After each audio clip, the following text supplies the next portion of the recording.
Hello everyone. आज हम lecture 3 की ओर बढ़ते हैं। लेक्चर 3 में हम फिस्कल पॉलिसी और क्राउडिंग आउट के बारे में जानेंगे। ठीक है, इससे पहले हमने इंट्रोडक्शन देख लिया है, बॉन्ड्स को देख लिया, मॉनेटरी पॉलिसी को देख लिया है। मॉनेटरी पॉलिसी में open market operation, process of adjustment in the monetary expansion, monetary transmission process और इफेक्ट्स ऑफ मॉनेटरी पॉलिसी, जिसमें लिक्विडिटी ट्रैप, क्लासिकल रेंज देख लिया है।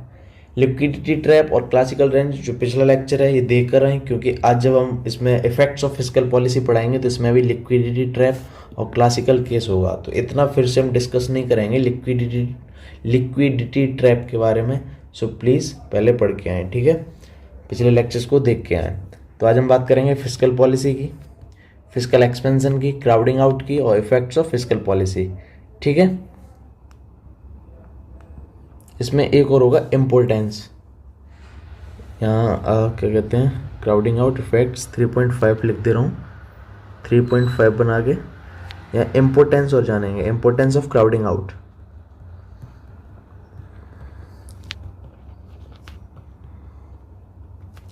इम्पोर्टेंस ऑफ क्राउडिंग आउट, ठीक है, समझेंगे क्या होता है क्राउडिंग आउट, इसके इम्पोर्टेंस को भी समझेंगे बाद में।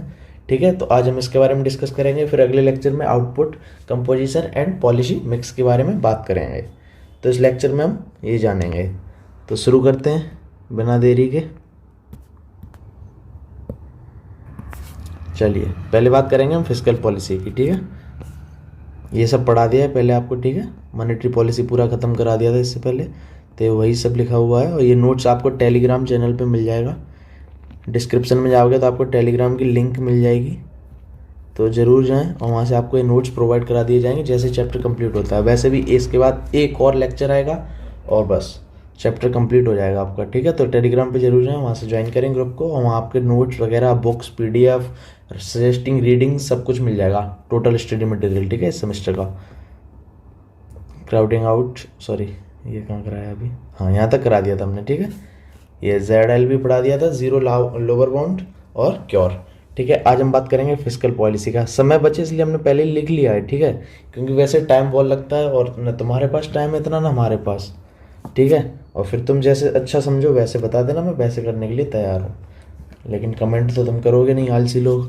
कमेंट करके भी बता सकते हो, यदि कोई दिक्कत है, समझ में ना आए तो आप पूछ लेना, बता देना। ठीक है, जो भी तुम्हें ठीक लगे, जैसा भी। ठीक है, तो अब हम शुरू करते हैं फिस्कल पॉलिसी। ठीक है, इसको पहले हाईलाइट कर देता हूँ।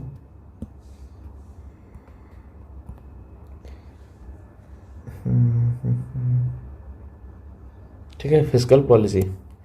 अब फिस्कल पॉलिसी में देखो, सबसे पहले हमने दो चीज़ पढ़ी थी, एक मॉनेटरी पॉलिसी पढ़ के आए इससे पहले। मॉनेटरी पॉलिसी में हमने क्या जाना, मॉनेटरी पॉलिसी में हमने इससे पहले क्या जाना है, मॉनेटरी पॉलिसी में हमने जाना LM कर्व शिफ्ट होता है। ठीक है, मॉनेटरी पॉलिसी मनी सप्लाई को बढ़ाता घटाता है, जिसकी वजह से LM कर्व में शिफ्ट आएगा। ठीक है, राइटवर्ड या लेफ्टवर्ड। ऐसे ही हम फिस्कल पॉलिसी की बात करेंगे।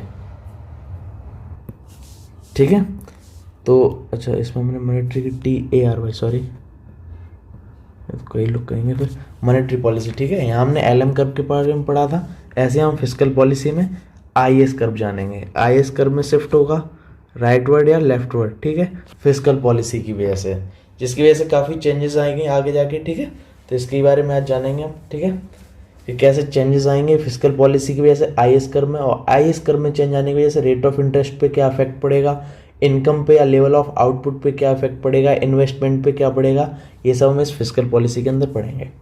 ठीक है, तो यहाँ इसीलिए मैंने IS कर्व पहले लिख दिया था, ताकि तुम थोड़ा रिलेट कर पाओ, जैसे मॉनेटरी पॉलिसी से LM कर्व, ऐसे यहाँ पे IS कर्व। उसके बाद तुमने पिछले लेक्चर में, सॉरी पिछले उसमें चैप्टर में मैंने पढ़ाया था, उसमें आपको IS कर्व पढ़ाते समय आपको एक फॉर्मूला दिया था, Y equal to government multiplier, या इसको ऐसे भी लिखते हैं कई बुक में, तो कन्फ्यूज मत होना। ठीक है, autonomous component of investment minus BI। ठीक है, ये बताया था। तो यहाँ पे जो ये MG है, MG का फॉर्मूला भी बताया था मैंने, क्या होता है 1/1 - C 1 - T ब्रैकेट में। ठीक है, और ऑटोनोमस का भी बताया था, यहाँ जितने भी बार वाले सिस्टम थे, ठीक है, CI G NX, ठीक है, और तुम्हारा वो क्या था, ट्रांसफर्स। ठीक है, तो ये सब ऑटोनोमस में बताया था। फिस्कल पॉलिसी मैंने बताया आपको, फिस्कल पॉलिसी क्या होती है, गवर्नमेंट के चेंज करे जाएं, जो गवर्नमेंट की पॉलिसी होती है मनी से रिलेटेड, उसको हम फिस्कल पॉलिसी कहते हैं। तो यहाँ ए में हम देखेंगे या गवर्नमेंट मल्टीप्लायर में, तो दो चीज़ हैं, ठीक है। यहाँ पे टी जो गवर्नमेंट चेंज कर सकती है फिस्कल पॉलिसी के द्वारा, टी बदल दे तो टैक्स रेट, ठीक है। क्या है, टैक्स रेट। यहाँ हमने लिखा है, ये रहा tax rate, T equal to tax rate. Tax rate पता है ना, पहले हमने बताया था T tax equal to tax rate multiply by total income, ठीक है। तो इसको टैक्स था, ये जो फॉर्मूला था पहले हमने जाना था, ठीक है, कंजप्शन का ही। तो इसमें T equal to tax rate है। और दूसरा जो गवर्नमेंट फिस्कल पॉलिसी के द्वारा चेंज कर सकती है वो गवर्नमेंट स्पेंडिंग। तो जो जी है वो है गवर्नमेंट स्पेंडिंग, गवर्नमेंट स्पेंडिंग, ठीक है। तो फिस्कल पॉलिसी बेसिकली जो आइस कर्व में शिफ्ट करेगी फिस्कल पॉलिसी के द्वारा, वो दो तरीके से हो सकता है, या तो गवर्नमेंट स्पेंडिंग बढ़ा के घटा के, या टैक्स रेट को। हमको जैसे कि पता, हमने मॉनेटरी पॉलिसी में भी एक्सपेंशन ही पढ़ा है, ऐसे ही फिस्कल पॉलिसी में हम एक्सपेंशन को ही पढ़ेंगे, कॉन्ट्रैक्शन को कम पढ़ेंगे, ठीक है। यही सिलेबस में एक्सपेंशन ज़्यादा पूछता है एग्जाम में भी, ठीक है। तो ये चीज़ ध्यान रखना है, ठीक है। एक्सपेंशन की बात करेंगे एग्जाम्पल में भी हम आगे, और साथ में बता देता हूँ कॉन्ट्रैक्शन को भी बताऊँगा, ठीक है। तो इतनी टेंशन मत लेना। आगे देखो, आ गया फिस्कल एक्सपेंशन और राइज इन गवर्नमेंट। इंट्रोडक्शन दे दिया, कुछ नहीं है फिस्कल पॉलिसी। फिस्कल पॉलिसी क्या है, जो आईएस कर्व है, describe the equilibrium in goods market, ठीक है। फिस्कल पॉलिसी पहले तो अंतर करेगा गुड्स मार्केट में, मॉनेटरी पॉलिसी मनी मार्केट में, एक ये चीज़ थी।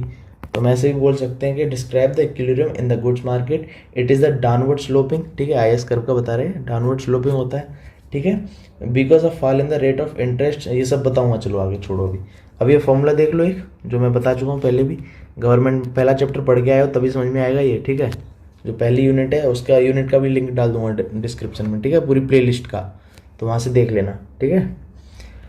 शेड्यूल में अफेक्टेड बाई, ये दो चीज़ें, गवर्नमेंट या फिर आईएएस में जो चेंज आएगा वो किसकी वजह से गया, गवर्नमेंट स्पेंडिंग है, टैक्स रेट, ठीक है।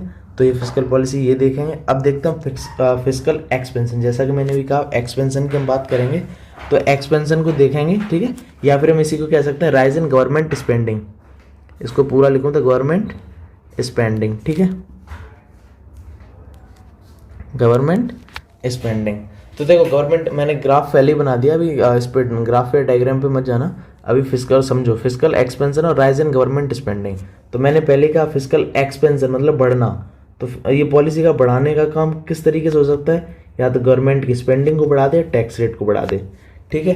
तो अब हम जानेंगे, मान लो गवर्नमेंट ने एक्सपेंशन की पॉलिसी को यूज़ किया, चाहे टैक्स बढ़ा दिया चाहे गवर्नमेंट की स्पेंडिंग बढ़ा दी, उससे होगा क्या, आईएस कर्व शिफ्ट हो जाएगा। इधर ही लिख देता हूँ ताकि बाद में नोट्स में भी सही लगेगा, ठीक है। आईएस कर्व किधर शिफ्ट हो जाए, एक्सपेंशन की वजह से राइटवर्ड, ठीक है। किधर शिफ्ट होगा, राइटवर्ड। ये सब बता चुका हूँ तो इसलिए मत पूछना कैसे, मैंने पहले ही पढ़ा दिए पिछले चैप्टर में, शिफ्ट या causes of shift in IS curve, ठीक है। तो लेफ्ट वर्ड और राइट वर्ड दोनों बताए थे मैंने उसमें।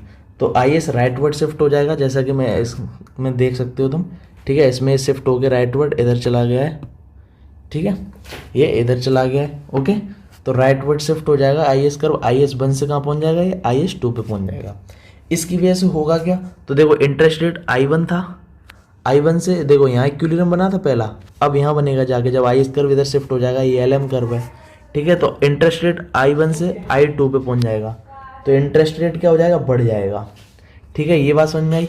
इनकम Y1 थी तो Y1 से क्या होगी, Y2, ये देखो इनकम भी बढ़ी है साथ में, तो इनकम भी बढ़ जाएगी।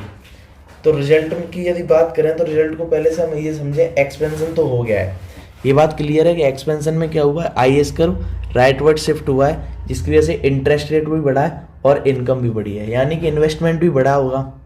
लेकिन साथ में क्या बढ़ा तुम्हारा, इंटरेस्ट रेट। अब ये कंफ्यूज मत हो ना, इंटरेस्ट रेट बढ़ा है, इन्वेस्टमेंट क्यों बढ़ी है, भाई इक्विलिब्रियम है यहाँ, गुड्स और मनी मार्केट दोनों का इक्विलिब्रियम है, ठीक है। तो इतना कंफ्यूज होने वाली बातें हैं नहीं, ठीक है। तो इन्वेस्टमेंट भी बढ़ेगा और लेवल ऑफ इनकम भी बढ़ेगी, लेकिन कम बढ़ेगी क्योंकि इंटरेस्ट रेट ज़्यादा बढ़ रहा है। इन्वेस्टमेंट होगा लेकिन उतना नहीं हो पाएगा, यदि इसी जगह इंटरेस्ट रेट और नीचे जाता तो ज़्यादा इन्वेस्टमेंट बढ़ती है, ठीक है। तो इसको हम रिजल्ट में ऐसे भी लिख सकते हैं कि fiscal expansion does lead to an increase in income. मैं वही कह रहा हूँ, देखो इंटरेस्ट रेट बढ़ा, इनकम भी बढ़ी, लेकिन क्या कह रहा है, fiscal expansion does lead to an increase in income but expansion, अच्छा ये पूरा नहीं लिखा, बट एक्सपेंशन डैम्पन्स डैम्पन्स, ऐसे डैम्पस नहीं, पूरा ही लिख दे रहा हूँ, रुक जाओ। Increase in income but increase, क्या बोलते हैं, but increase in the interest rate, but increase in the interest rate dampens, पूरा लिख दे रहा हूँ, ठीक है, डैम्पन्स द एक्सपेंशन।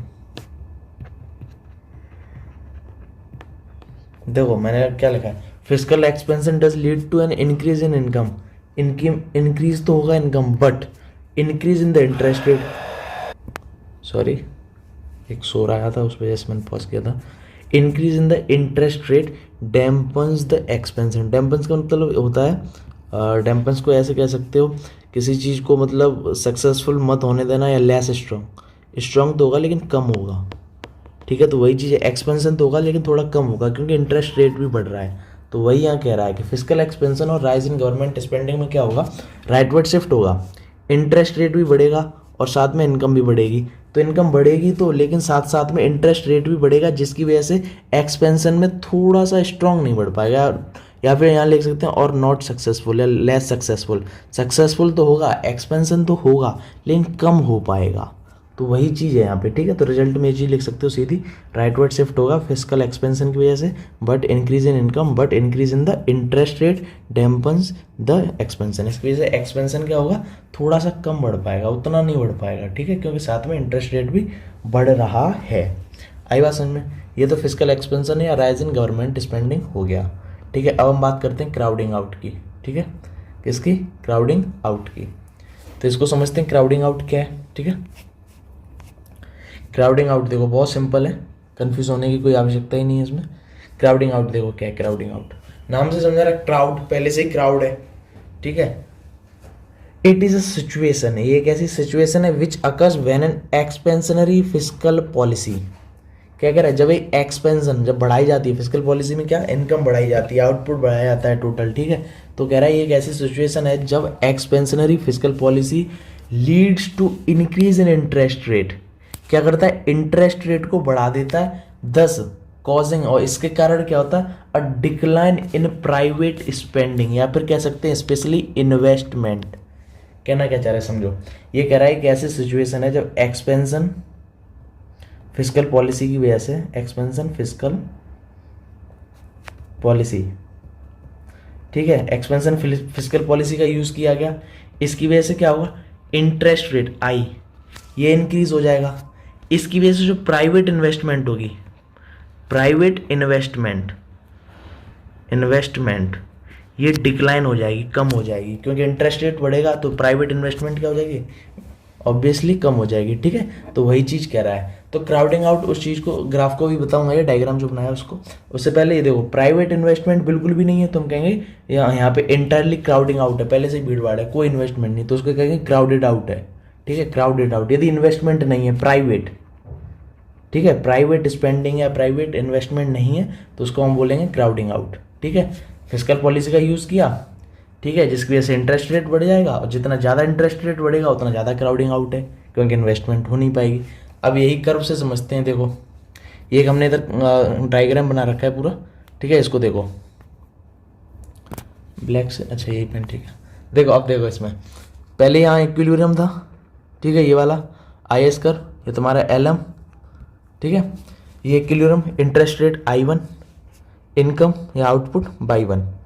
अब सीन क्या है, अब एक्सपेंशन फिजिकल पॉलिसी का हमने यूज़ किया, जिसकी वजह से IS1 शिफ्ट होके IS2 हो गया, ठीक है। इक्विलिब्रियम नया कौन सा बना, ये गुड्स मार्केट और मनी मार्केट, यहाँ पे पता है ना IS इक्वल टू LM होता है ना, goods market equal to money market, goods market equal to money market, ठीक है।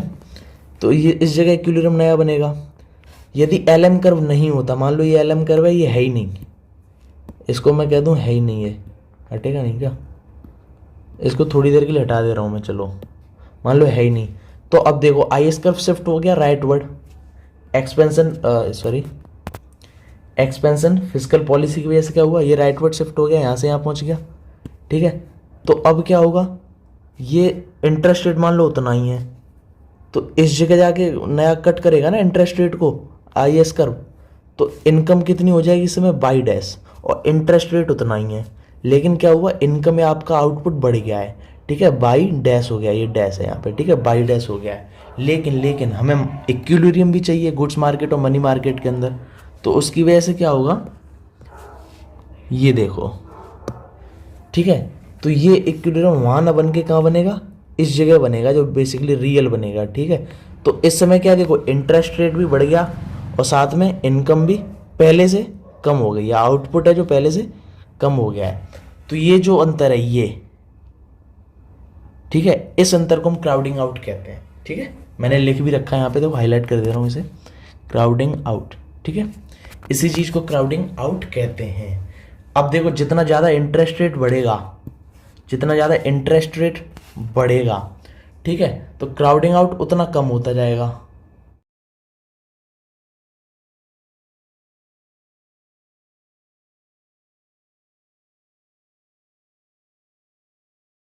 ठीक है, तो मैं क्या कह रहा हूँ, मैं कह रहा हूँ कि जितना ज़्यादा इंटरेस्ट रेट बढ़ता जाएगा तो उससे क्या होगा, इन्वेस्टमेंट कम होता जाएगा, क्राउडिंग आउट बढ़ता जाएगा, ठीक है। तो ये चीज़ होती है क्राउडिंग आउट, इतनी सी बात समझ में आ गई, ठीक है। मैं कह रहा हूँ यदि कोई प्राइवेट इन्वेस्टमेंट नहीं है तो क्राउडिंग आउट उतना ही ज़्यादा होगा, ठीक है। अब देखो अब आगे क्या है, crowding out depend on certain factors. अब जो क्राउडिंग आउट है वो कुछ फैक्टर्स हैं जिस पे डिपेंड करेगा क्राउडिंग आउट, ठीक है।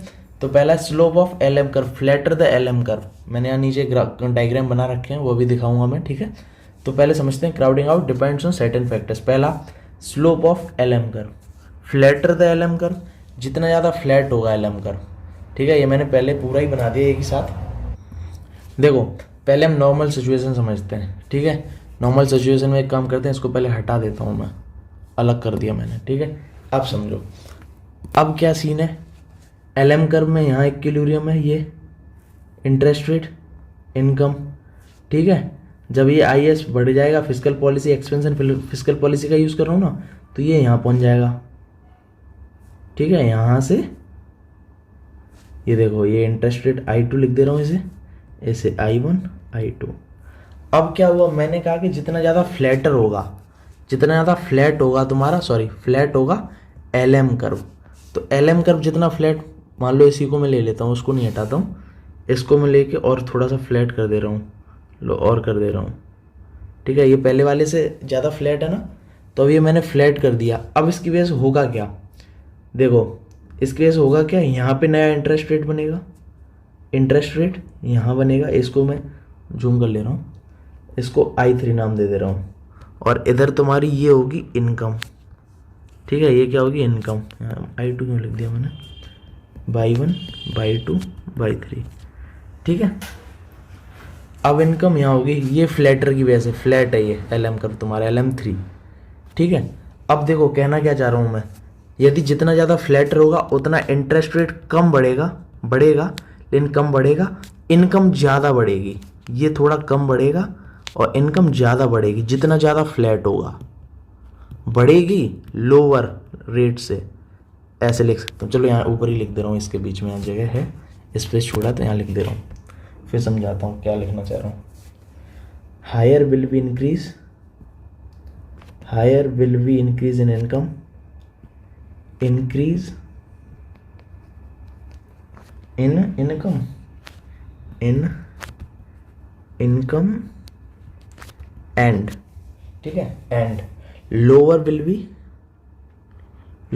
बी इंक्रीज, बढ़ेगी इंटरेस्ट रेट भी बढ़ेगा भाई, लेकिन लोअर, जितनी इनकम बढ़ेगी उतना नहीं, lower will be increase in interest rate, interest rate, ठीक है।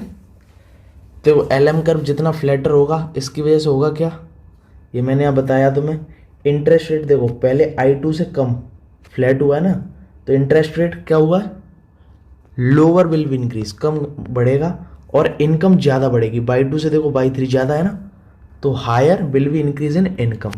ये बात समझ में आ गई। अब IS कर्व समझते हैं, ठीक है, समझ में आ जानी चाहिए यार आई थिंक, यदि नहीं आई तो कमेंट कर देना, मैं फिर से बता दूंगा, मुझे कोई दिक्कत नहीं, ठीक है। वरना टेलीग्राम पे वीडियो बना के सेंड कर दूंगा, यूट्यूब पे नहीं तो, ठीक है, मुझे मैसेज कर देना। अब देखो slope of I S curve, flatter the I S curve. और आई एस कर्व फ्लैट होने से क्या होगा, देखो अब ये नहीं कहोगे यहाँ पे आई एस दो थे, यहाँ आई एस दो है, यहाँ एल एम दो बना, यहाँ एक ही क्यों है। हम फिजिकल पॉलिसी पढ़ रहे हैं भाई, फिजिकल पॉलिसी के अंदर क्राउडिंग आउट पढ़ रहे हैं, तो फिजिकल में आई एस ही शिफ्ट होगा, ठीक है। एल एम तो मैं बता रहा हूँ यदि फ्लैट हो गया पहले से, ये फ्लैट हुआ है नीचे वाला, जितना ज़्यादा फ्लैट होगा उतना क्या सीन बदलेगा, ठीक है। अब इसमें देखते हैं आई एस में, ये पहले वाला सिचुएशन मान लिया मैंने। इस समय क्या है, इस समय इनकम Y1 है मान लो, इंटरेस्ट रेट पहले I1 लिखा है, ठीक है। अब ये मैं कह रहा हूँ कि आई एस यदि फ्लैटर हुआ, फ्लैटर आई एस फ्लैटर हुआ, तो देखो इंटरेस्ट रेट भी बढ़ेगा, इनकम भी बढ़ेगी, ठीक है। और फ्लैट कर दोगे यहाँ पे, चलो मैं मान ले रहा हूँ और फ्लैट कर दे रहा हूँ सीधा सा, लो ये थोड़ा सा ऊपर करता हूँ इसी को, ठीक है, और फ्लैट कर दिया, फिर भी अंतर नहीं पड़ेगा। देखो फिर भी अंतर नहीं, फिर भी इंटरेस्ट रेट वहीं होगा और इनकम भी वहीं होगी, ठीक है। यदि उतना ही शिफ्ट हो रहा है तो चाहे फ्लैट कर रहे हैं, चाहे सीधा कर रहे हैं, चाहे टेढ़ा। लेकिन यदि यहीं एल एम कर्व को करते हो तो अंतर पड़ रहा है, तो इसका मतलब ये है, सीधा हम ये भी लिख सकते हैं, बढ़ेगा दोनों। देखो यहाँ भी बढ़ रहा है, I1 से I2 और Y1 से Y2, तो बढ़ यहाँ भी रहा है। तो हम ऐसे लिख सकते हैं इस चीज़ को कि lower will be increase, lower will be increase, will be increase, lower will be increase in income and lower will be increase, lower same ही लिखना है, lower will be increase in interest rate, interest rate, ठीक है। आगे आ समझ। अभी थोड़ा शोर आ रहा था, उस चक्कर में मैंने पॉज करने के चक्कर में रिकॉर्डिंग सेव ही कर दी थी कोई बात नहीं, फिर पूरा अब एडिटिंग करनी पड़ेगी, दोनों को एक साथ ऐड करना पड़ेगा, कोई बात नहीं। चलो ठीक है, ये दो चीज़ समझ में आई। फ्लैटर एल एम कर्व क्या होगा, तो उससे क्या होगा, इनकम ज़्यादा इंक्रीज होगी, इंटरेस्ट रेट भी इंक्रीज होगा लेकिन कम। आई एस कर्व में ऐसा कुछ नहीं, दोनों लोअर विल भी इंक्रीज इन इनकम और इंटरेस्ट रेट, दोनों में सेम होगा। साइज ऑफ मल्टीप्लायर, ये तो सिंपल है, समझ में ऐसे ही आ गया होगा। लार्जर द मल्टीप्लायर, कहना क्या चाह रहा है, इसका कर्व यहीं बना देता हूँ, चलो मैंने बनाया भी नहीं क्यों, इतना सिंपल था। ये सीधा कह रहा है गवर्नमेंट मल्टीप्लायर में जितना ज़्यादा बड़ा होगा, क्या कह रहा है, लार्ज द मल्टीप्लायर, मतलब गवर्नमेंट मल्टीप्लायर जितना ज़्यादा बड़ा होगा उतना ज़्यादा क्या कहते हैं, इंटरेस्ट रेट और इनकम होगा, और जितना कम होगा उतना ही कम होगा। कैसे, ये रहा एल एम कर्व भैया तुम्हारा, ये रहा आई एस कर्व, ठीक है, ये क्या है तुम्हारा आई एस कर्व। अब मैं कह रहा हूँ गवर्नमेंट मल्टीप्लायर बहुत ज़्यादा है, मतलब गवर्नमेंट की स्पेंडिंग बहुत ज़्यादा है, तो आई एस कर्व शिफ्ट होकर बहुत दूर बनेगा, मान लो इधर बना जाके, ठीक है। तो ये उतना ही ज़्यादा इनकम, उतनी ज़्यादा इंटरेस्ट रेट, ठीक है। यहाँ बनेगा यदि गवर्नमेंट मल्टीप्लायर कम है तो यहाँ पे इतना इंटरेस्ट रेट, इतनी इनकम, ठीक है। तो ये सिंपल सी चीज़ है।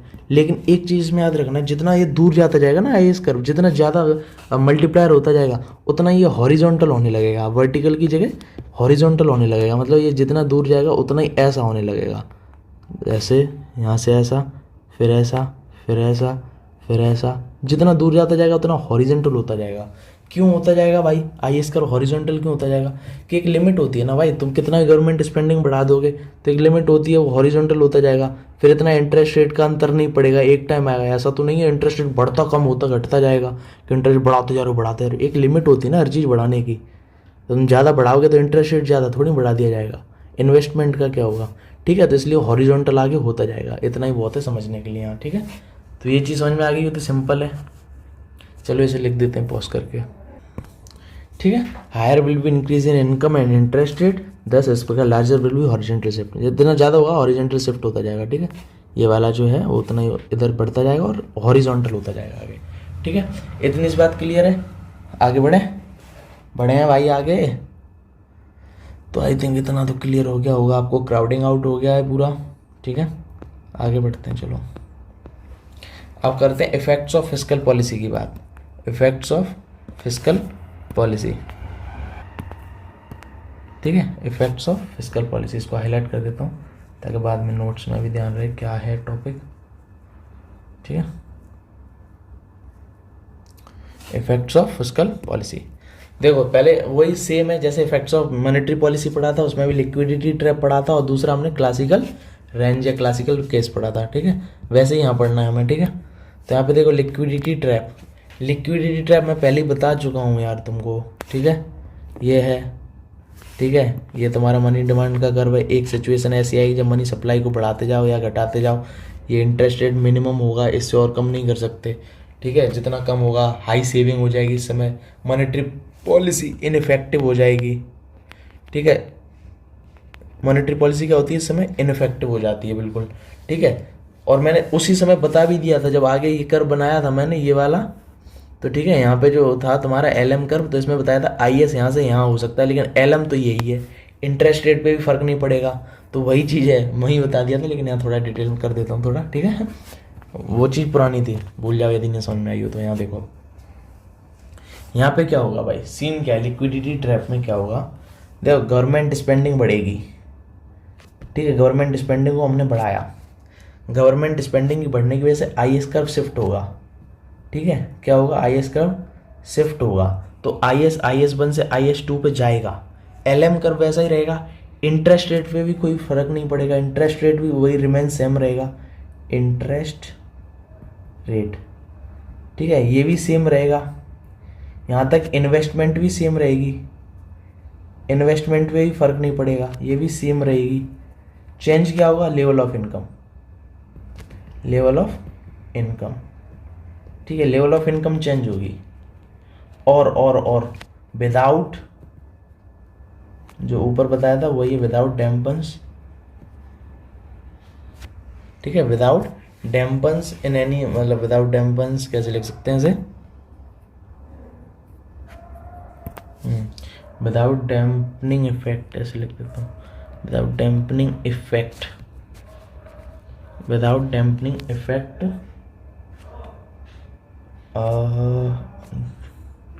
Without dampening effect of the rise. English थोड़ी सी वीक है यार हमारी, rise in the interest rate, interest rate. ठीक है, देखो मैं क्या करूँ, लेवल ऑफ इनकम में change without dampening effect on rise of in the interest rate. देखो पहले मैंने बताया था जब तुम्हें फिस्कल पॉलिसी बताया था, इधर कहाँ गया ये, तो मैंने यहाँ पे बताया था dampens the increase in the interest rate, dampens नहीं, अच्छा डैम्पन्स लगा दिया था मैंने, यही बताया था ना, चलो कोई बात नहीं। ठीक है, ये बता दिया ना, physical expansion does lead to increase in the income but increase in the interest rate dampens the, पूरा फिर से लिख दिया मैंने क्या, डैम्पन्स द एक्सपेंशन, ये पूरा फिर से लिख दिया मैंने, सॉरी। ठीक है, या मैंने लिख दिया था, कोई बात नहीं कोई बात नहीं, सॉरी, किधर गया, दोबारा लिख दिया मैंने यहाँ पे, अच्छा वो जूम कर लिया था उस समय। ठीक है, ये है physical expansion does lead to expansion in the increase but income in the interest rate dampens the, but increase in the interest rate dampens the expansion. ठीक है, ये सीन है। ठीक है, तो यहाँ पे क्या होगा, डैम्पन्स द एक्सपेंशन, एक्सपेंशन को कम करेगा क्योंकि इंटरेस्ट रेट बढ़ रहा है। लेकिन यहाँ सिचुएशन क्या है, लिक्विडिटी ट्रैप के टाइम यहाँ पे इंटरेस्ट रेट सेम है, वही है आई, तो यहाँ पे कोई डैम्पनिंग इफेक्ट नहीं होगा। ठीक है, इंटरेस्ट रेट की वजह से, तो यहाँ पे लेवल ऑफ इनकम चेंज होगा। देखो यहाँ इनकम है, मान लो यहाँ बाई वन, यहाँ इनकम कितनी हो जाएगी तुम्हारी, बाई टू हो जाएगी। ठीक है, आराम से बाई वन से क्या हो जाएगी, बाई टू बढ़ जाएगी लेवल ऑफ इनकम, लेकिन इन्वेस्टमेंट भी सेम रहेगी और इंटरेस्ट रेट भी सेम रहेगी। और यहाँ पे कोई भी क्राउडिंग इफेक्ट भी नहीं होगा, there is no crowding effect, there is no crowding effect, crowding effect. ठीक है, crowding out, sorry crowding out क्यों नहीं होगा भाई, इंटरेस्ट रेट में कोई चेंज ही नहीं हो रहा, इंटरेस्ट रेट जब बढ़ेगा तभी तो क्राउडिंग आउट होगा, प्राइवेट इन्वेस्टमेंट नहीं हो पाएगी, यहाँ इंटरेस्ट रेट पे फर्क ही नहीं पड़ रहा, उतना का उतना ही है, इन्वेस्टमेंट से कोई फर्क ही नहीं है फिर। ठीक है, तो नो क्राउडिंग आउट भी होगा यहाँ पे। ठीक है, इसको प्रॉपर तरीके से लिखना है तो रिजल्ट की तरह बना के लिख दे रहा हूँ, चलो रिजल्ट।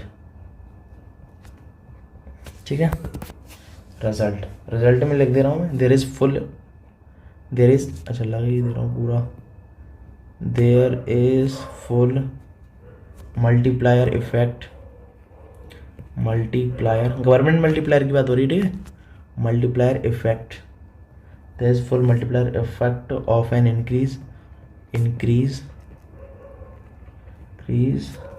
इन गवर्नमेंट स्पेंडिंग, ऐसे लिख दे रहा हूँ। ठीक है, government spending on the level of income. ठीक है, लेवल ऑफ इनकम तो बढ़ रही है, लेवल ऑफ इनकम पे कोई दिक्कत नहीं, लेवल ऑफ इनकम तो बढ़ रही है, लेवल ऑफ इनकम, ठीक है, विदाउट एनी, वही चीज़ जो ऊपर लिख दिया मैंने, without any dampening effect, MPENING, dampening effect, dampening, कुत्ते भौंकने लगे यार, डैम्पनिंग इफेक्ट्स ऑफ द, इनकी बड़ी बीमारी है, of the rise in the interest rate, interest rate, ठीक है। यहीं ये भी बात लिख सकते हो, रिजल्ट में there is no crowding out. बता दिया क्यों नहीं होगा क्राउडिंग आउट, क्योंकि यहाँ पे इंटरेस्ट रेट में कोई चेंज ही नहीं हो रहा, क्राउडिंग आउट, ठीक है।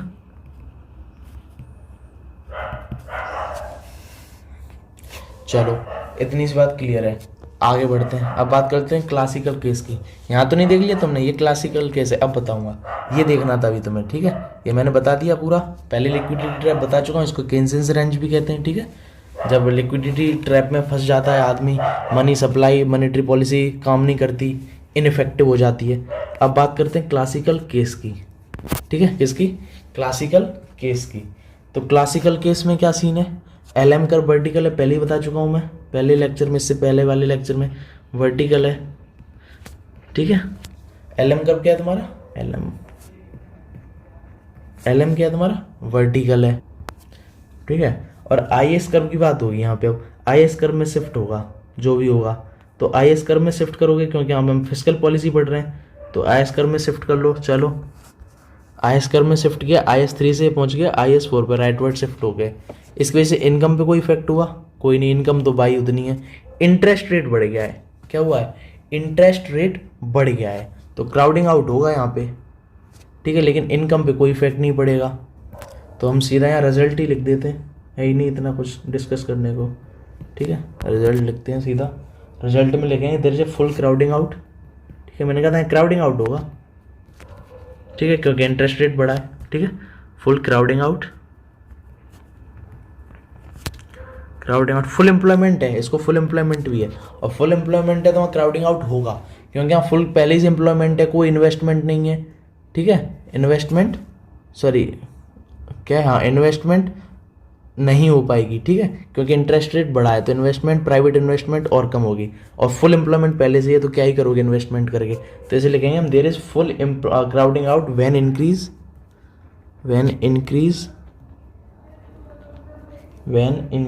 in the rate of interest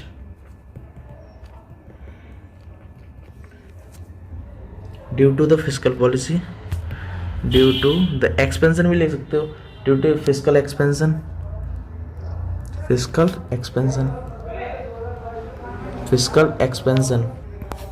reduce investment spending,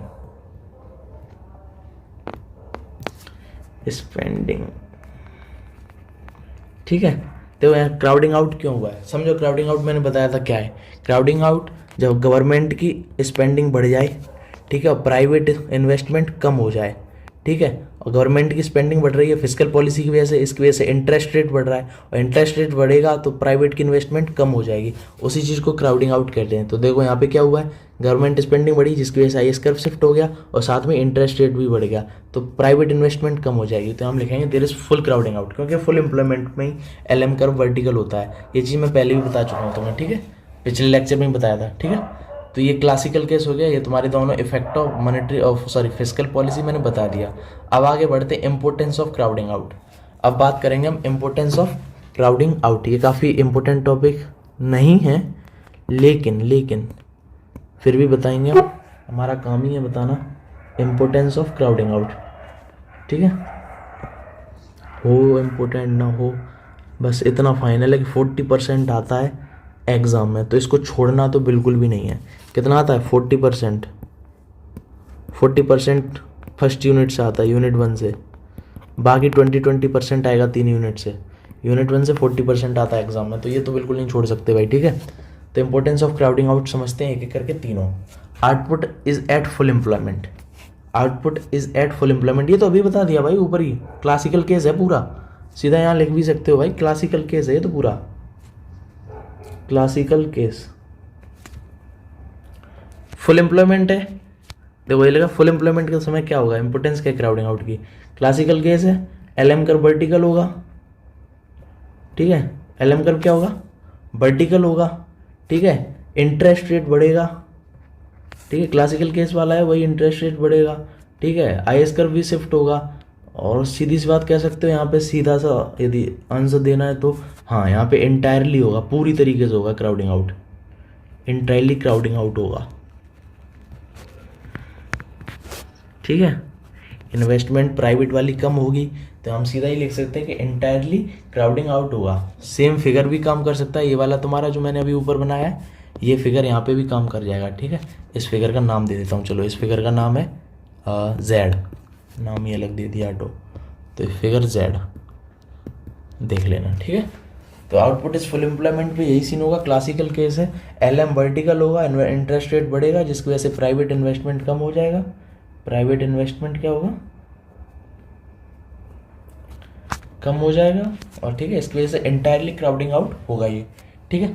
अब बात करते हैं output is below the full employment level, पहले ही समझ में आ गया यहाँ, तो फुल एम्प्लॉयमेंट लेवल से नीचे है, एम्प्लॉयमेंट पूरी नहीं है तो इन्वेस्टमेंट तो वही लोग करेंगे ही, लोग हायर करेंगे वर्कर्स को मोर वर्कर्स को हायर करेंगे, ठीक है, वर्कर्स को इन्वेस्टमेंट बढ़ाएंगे, ठीक है, तो इन्वेस्टमेंट भी बढ़ाएंगे, तो सीधा भी लिख सकते हो तुम यहाँ पे क्या पूरी तरीके से क्राउडेड नहीं है ये, ठीक है। गवर्नमेंट की स्पेंडिंग भी बढ़ेगी, गवर्नमेंट भी इसमें बढ़ाएगा ऑब्वियसली, लेकिन फुल एम्प्लॉयमेंट नहीं है तो प्राइवेट इन्वेस्टमेंट भी बढ़ेगा, ठीक है, प्राइवेट इन्वेस्टमेंट भी क्या होगा, बढ़ेगा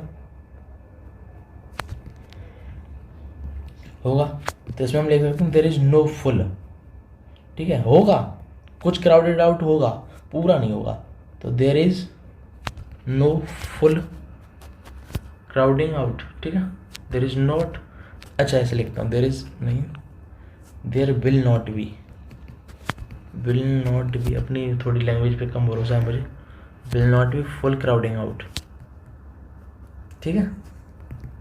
यदि बिल्कुल इन्वेस्टमेंट नहीं कर पा रहा है, क्या बोलते हैं, प्राइवेट इन्वेस्टमेंट बिल्कुल भी इन्वेस्टमेंट नहीं कर पाती तो यहाँ पे इंटायरली क्राउडिंग आउट होता, लेकिन प्राइवेट इन्वेस्टमेंट यहाँ करेगी ओनली, वो भी वर्कर्स को हायर करेगी, गवर्नमेंट भी करेगी, तो यहाँ पे कहेंगे there will be not be full crowding out, ठीक है, प्राइवेट इन्वेस्टमेंट यहाँ चलेगी, रेट ऑफ इंटरेस्ट चाहे थोड़ा बहुत बढ़े भी क्यों ना, लेकिन फिर भी क्राउडिंग आउट यहाँ पे पूरी तरीके से नहीं हो पाएगी, ठीक है।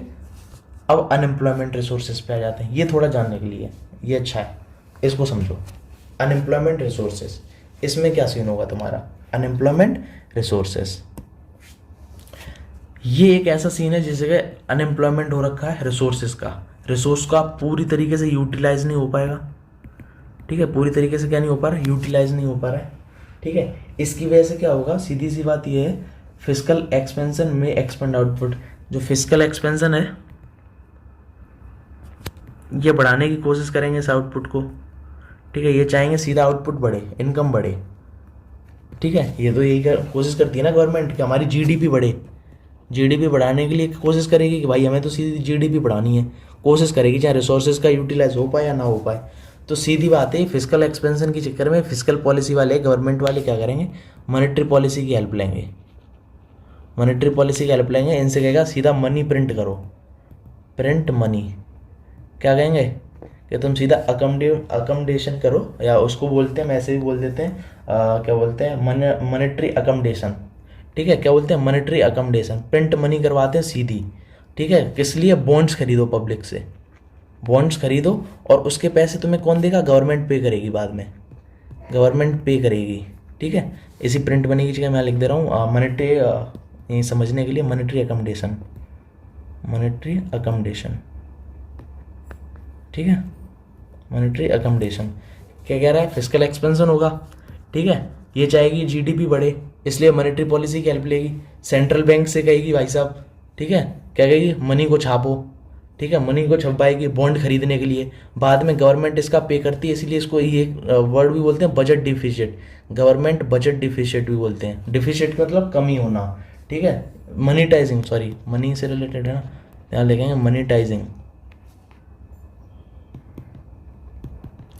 मनीटाइजिंग बजट, इसको ये नाम भी देते हैं बजट डिफिशिएटिंग, ठीक है। क्या करेगा, तो फिर से समझो, अनएम्प्लॉयमेंट रिसोर्सेज में पूरी तरीके से रिसोर्स यूज़ नहीं हो पाएंगे, लेकिन फिजिकल एक्सपेंशन मतलब सीधी बात गवर्नमेंट क्या चाहेगी, जीडीपी बढ़े हमारी। तो जीडीपी बढ़ाने के चक्कर में सीधा क्या करेगी, मॉनेटरी पॉलिसी से कहेगी भाई तुम अपनी मनी की सप्लाई बढ़ाओ, मतलब सीधा मनी पंप कर दो मार्केट में प्रिंट करके, ठीक है। तो उससे वो बॉन्ड्स खरीदेगी, बाद में इसको गवर्नमेंट पे करती रहेगी, इसीलिए इसको मनीटाइजिंग बजट डिफिसिट, डिफिसिट मतलब कमी, ठीक है। खर्चा ज़्यादा कमाई कम, इनकम कम है खर्चा ज़्यादा, वही सीन, तो उसको डिफिसिट भी कहते हैं, बजट डिफिसिट, ठीक है। ऐसे यहाँ मनी का सीन उड़ जाएगा कि मनी उतनी जा नहीं पा रही है, दूसरे प्रोडक्ट नहीं हो पा रहे, मनी को प्रिंट कर रहे हैं बस, ठीक है। तो उसकी वजह से होगा क्या, आई कर्व भी शिफ्ट होगा, बॉन्ड्स खरीदे जा रहे हैं, साथ साथ में एल कर्व भी शिफ्ट होगा।